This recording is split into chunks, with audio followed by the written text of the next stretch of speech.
You have to be really good with wind, and you have to be really good with brown.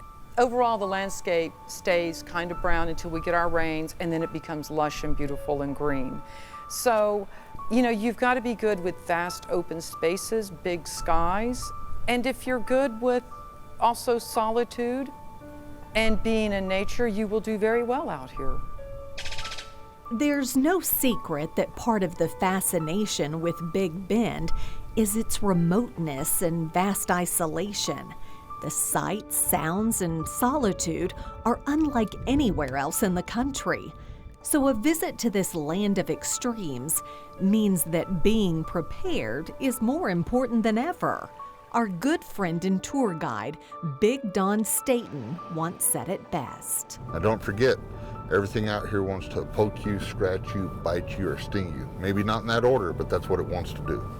Well, whether you want to wander the desert flats or ascend into the mountains, as long as you come prepared, there's something here for everyone. And we can think of no better place to stop first on your visit to this rugged land than the Museum of the Big Bend.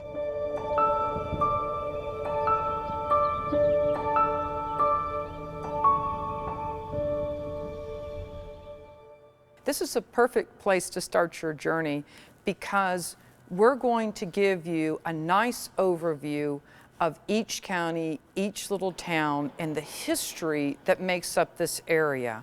The museum wants to give folks information, and then you decide how you want to carry that further. Located at Sul Ross State University, Mary Bones serves as director of the museum, where you get the big picture on the Big Bend. When you come into the museum, the very first exhibit you're going to encounter is titled Big Bend Legacy. And that's the exhibit that's going to give you that comprehensive overview of the Tri-County area. So you start with the dinosaurs, moving up to Indians that were here, then the impact of the Spanish coming into the area, and then we bring it up to kind of the beginning of the Border Patrol out here in the Big Bend. Why is it so important, this museum? This museum is important because we help tell the story of the pioneers, the folks who came out to this area.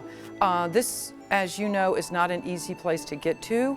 It's way off the beaten track, and the museum feels a responsibility to help tell the story of those peoples that came here before us.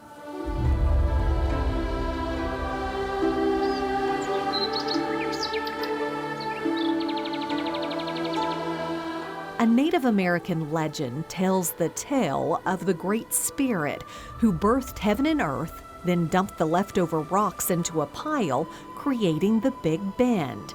Since the earliest days of man, people have been fascinated with the jagged peaks and never-ending landscape that seems to stretch to an endless horizon.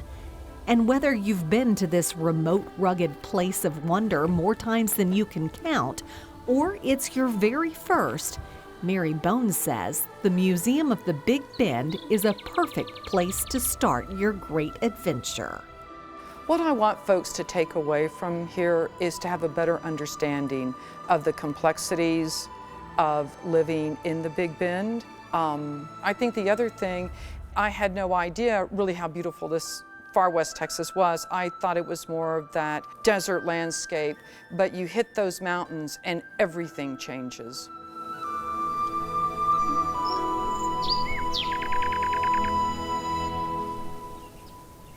Looking for more stories like this one? Just hit the subscribe button for more great stories about Texas and Texans.